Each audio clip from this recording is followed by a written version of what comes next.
बिस्मिल्लाहिर्रहमानिर्रहीम। अस्सलामु अलैकुम। मैं हूं मुदस्सिर शाही एडवोकेट और आप देख रहे हैं लीगल इश्यूज़। आज जो लीगल इशू डिस्कस करेंगे वो ये है कि कानून की नज़र में इमरान खान साहब को अरेस्ट किया गया और तवक्को ये की जा रही थी, बड़े लॉ के जो एक्सपर्ट हैं वो कह रहे हैं कि ये बस एक आध दिन की बात है। देखिए ये मंडे तक बाहर आ जाएंगे, ये ट्यूसडे तक, अब ना मंडे को ना ट्यूसडे को, और दिन पे दिन गुजरते चले जा रहे हैं उनके अरेस्ट के बाद, तो वो रिलीज़ नहीं हो रहे। रिलीज़ होने का प्रोसेस जो था बज़ाहिर ये था कि फ़ैसला हो गया, पकड़े गए, फ़ौरन एग्जीक्यूशन हो गई है जनाब, और पकड़ के जनाब अरेस्ट करने के बाद बड़ी उजलत में फ़ैसला, उजलत में अरेस्ट, सारा कुछ हो गया। अब क्या फ़ोरम कौन सा मौजूद था? फ़ोरम ये मौजूद था कि इसकी अपील फ़ाइल करेंगे इस फ़ैसले की, और इसमें जो नक़ाइस हैं वो बयान किए जाएंगे।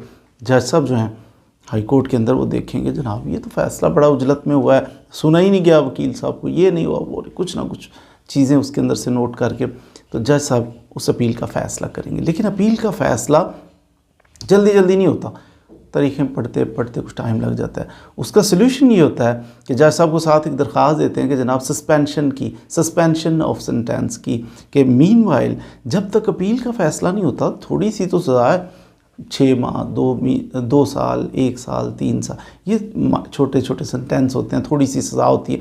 तो सर क्वाइट पॉसिबल कि आप अपील का फ़ैसला करें और कल को फ़ैसला ये है कि इनको जनाब सेट असाइड कर दें, नीचे वाला फ़ैसला ख़त्म कर दें, गलत फ़ैसला है, तो आप फिर इस बंदे के पास क्या रेमेडी मौजूद होगी? इसको अरेस्ट ना रखें। एक दिन क्या, 1 घंटा, 1 मिनट के लिए भी किसी को कैद नहीं रखा जा सकता, क्योंकि पैसा होना, किसी बंदे को जुर्माना हो गया, इतने लाख लॉस हो गए, तो वो रिकवर कल को बंदा अकोमोडेट कर सकता है। आपका 2 लाख आपको जुर्माना गलत हो गया, ये 2 लाख आप ले लें और राज़ी हो जाएं। समझ में आती? कैद में रखना, किसी शख्स को कैद किया आपने 1 मिनट के लिए भी किया है, तो क्या आप कल को अपील में जो भी फ़ैसला उसको लौटा पाएंगे? वो 1 मिनट पॉसिबल ही नहीं है। इसलिए जब अदालत के अंदर अपील फ़ाइल के सस्पेंशन ऑफ सेंटेंस की एप्लीकेशन दी जाती है कि जनाब ये मीनवाइल इसको छोड़ें, ये घूमे फिरे आज़ाद, जो फ़ैसला करेंगे, सपोज़ आप फ़ैसले से एग्री कर जाते हैं, दोबारा पकड़ लीजिएगा, उससे ज़मानत लेके तो उसको जनाब रिलीज़ किया जाता है। तो ये तरीक़ाकार होता है। लेकिन वो जो सस्पेंशन ऑफ सेंटेंस है वो भी चल रही है अभी तक, उसमें 22 तारीख फ़िक्स है, 22 अगस्त के लिए फ़िक्स है। अब ये इतने दिन जो गुज़र रहे हैं उसकी बहुत एक साइड इफ़ेक्ट जो है ना खान साहब को, वो मैं अर्ज़ कर देता हूँ, क्योंकि कानून से हमारा ताल्लुक़ है कि कानून क्या कहता है, और प्रैक्टिकल पॉइंट ऑफ व्यू से हम बात करते हैं ताकि आवाम को आगाही हो सके।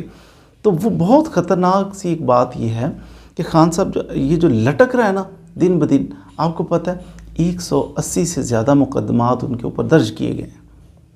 अब एक बंदे के ऊपर 180 से ज़ायद मुकदमा, जब क्रिमिनल केसेस जब, और सिविल केसेस तो हैं ही नहीं, ना किसी की ज़मीन पर कब्ज़ा, ना कोई ऐसा ना कोई वैसा, ना कोई और डिस्प्यूट। अब ये क्रिमिनल केसेस करिए जो हर थाने के अंदर पूरे पाकिस्तान के अंदर कर दो। क्रिमिनल केस का असूल ये होता है कि जब किसी बंदे पे FIR हो जाए ना, तो वो प्री अरेस्ट बेल करवाता है, मुझे अरेस्ट ना किया जाए, मैं ज्वाइन करता हूँ, इन्वेस्टिगेट करें, ट्रायल करें, लेकिन अरेस्ट करने की क्या ज़रूरत है? ज़मानत देता हूँ मैं, कोई ज़ामन लेके आता है वो बंदा, तो उसकी ज़मानत हो जाती है, वो बंदा आज़ाद घूमता फिरता है जब तक कि उसको सज़ा नहीं हो जाती। इसे कहते हैं प्री अरेस्ट बेल। बाज़ दफ़ा ऐसा होता है कि अरेस्ट हो जाता है बंदा किसी केस में, अब 180 से ज़ायद केसेस हैं, उसमें हर चीज़ ही, हर तरह के रंग होंगे। बाद दफ़ा बंदा किसी केस में अरेस्ट होता है, वो पोस्ट अरेस्ट बेल पे चला जाता है, वो कहता है जनाब मैं ठीक है, मेरे पे FIR हो गई है, लेकिन मैं साबित करूँगा कि ये झूठी FIR है, गलत है, तो मीनवाइल मुझे छोड़ा जाए, मुझे अरेस्ट क्यों किया? जज साहब कहते ठीक, पोस्ट अरेस्ट बेल हो जाती है। तो बाज़ केसेस में प्री अरेस्ट बेल होती है, बाज़ केसेस में पोस्ट अरेस्ट बेल होती है। अब 180 जिस पे केसेस हो ना, उस पर हर तरह की बेलें और हर चीज़ उस पर होता, और बेल हो भी जाए तब भी मुलजिम का जिस पे इल्ज़ाम हो, जिस पे FIR दर्ज की है ना, उसका हर डेट के ऊपर अदालत में पेश होना ज़रूरी है। चलो कितना एक मुश्किल काम है, और खान साहब हर डेट पे वो इधर उधर पूरे पाकिस्तान में वो पेश हो रहे थे। अब प्रॉब्लम ये रहा कि अब पेश तो हो रहे थे हर डेट पे, तो अब अचानक स्किप हो गए, गायब हो गए, अरेस्ट हो गए, जब जेल के अंदर चले गए, अब कैसे पेश होंगे? जजेस ने तारीखें तो रैंडम सी पड़ी थी, हर केस में डेट फिक्स थी। अब जब मुलजिम नहीं जाएगा तो होगा क्या? 2 ऑप्शंस मौजूद होते हैं, एक ऑप्शन खान साहब के वकील साहब के पास ये दरख्वास्त दें कि जनाब मिस ऐप हो गया, इस तरह मामला हो गया, कोई बीमार है, कोई ऐसा सिलसिला, या खान साहब हैं वो अरेस्ट हैं इस केस में, तो वो तो ज्वाइन कर रहे हैं, हर डेट पे आ रहे थे, फ्यूचर में भी आते रहेंगे, थोड़ा सा टाइम हमें दे दें, तो उनकी जो है हाज़िरी मुआफ़ी की दरख्वास्त दे देते हैं वकील साहब। खान साहब के क्योंकि 180 से ज़ायद केसेस थे, इसलिए बहुत सारे केसेस के अंदर जजेस ने कहा अच्छा जी हाज़िरी माफ़ी की दरख्वास्त ओके अलाउड करते हैं, नहीं खान साहब भाई कोई बात नहीं, अगली तारीख डाल दो। लेकिन जज भी हर तरह के होते हैं, हर मेंटालिटी होती है। एक तादाद में जज, तकरीबन 2 दर्जन के करीब जजेस ऐसे भी हैं, दरख्वास्त दी कि ये खान साहब इस तरह किसी केस के अंदर उनको जेल के अंदर डाला गया, तो अब वो नहीं, पॉसिबिलिटी नहीं है, अदरवाइज़ वो आना चाहते हैं, आते रहेंगे। अब 2 दर्जन के करीब जजेस ने नहीं, कोई नहीं, बस ख़त्म, उनकी ज़मानत खारिज कर दी। तो जिस बंदे पे FIR है और उसकी ज़मानत खारिज हो जाए, उसके हाल क्या होता है? वो अरेस्ट होता है बंदा। अब सोचिए कि अब यूँ लटका के इतने दिन गुजर गए हैं जेल के अंदर, कितने सारे केसेस के अंदर खान साहब की ज़मानत जो है वो खारिज हो चुकी होगी। अब क्या होगा? अब मिसाल के तौर पर खान साहब को रिलीज़ कर दें, वाह जी वाह, अपील सस्पेंड कर दिए, बाहर आएंगे तो वो क्या होगा? कानूनी तरीके के मुताबिक, बिल्कुल असूलों कानूनों के मुताबिक जनाब पुलिस वाले पूरे पाकिस्तान में रेडी बैठे होंगे कि जैसे ही जहाँ भी मौका मिले पकड़ो। इस केस में आपकी देखें ना, अदालत ने खारिज की हुई है आपकी ज़मानत, दूसरा का ये देखें इस केस में भी खारिज की हुई है। तो जिसकी खारिज की जाए दरख्वास्त ज़मानत, उस बंदे का क्या होता है? उसको अरेस्ट किया जाता है। तो कैसा जवाज़ एक मिल जाएगा। पुलिस ऑफिसर तो आप छोड़ ही दें बेचारे, उनका क्या लेना देना, असल में पीछे कोई और है। बड़ी बड़ी ताकतें होती हैं कि जो कानून को ऐसी शानदार तरीके से, ऐसी तेज़ी से भगा रही हैं। बहरहाल ऐन कानून के मुताबिक पकड़ के ना, तो एक सीरीज़ एक लंबी सी शुरू कर दी जाएगी जिसके अंदर खान साहब को परेशान किया जाएगा। 1 दिन 2 दिन नहीं, बल्कि कई माह तक ये चल सकता है ये सिलसिला। कौन इस पे आवाज़ उठाए? चीफ जस्टिस क्या करें? ये समझ से बाला तार है कि इसका हल क्या, वे आउट क्या होगा।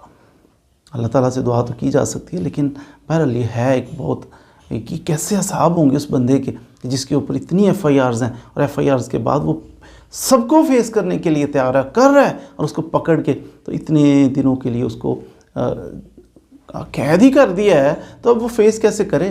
फेस नहीं करेगा तो बहाना मिल गया कि 180 केसेस हैं, तो दर्जनों केसेस में आपकी ज़मानत खारिज हो गई है, तो अब जनाब आओ पकड़ें। फिर एक से निकलेगा दूसरा, दूसरे से निकलेगा तीसरा, चौथा, पाँचवा, तो अरेस्ट। तो ये फेयर प्ले तो लग नहीं रहा।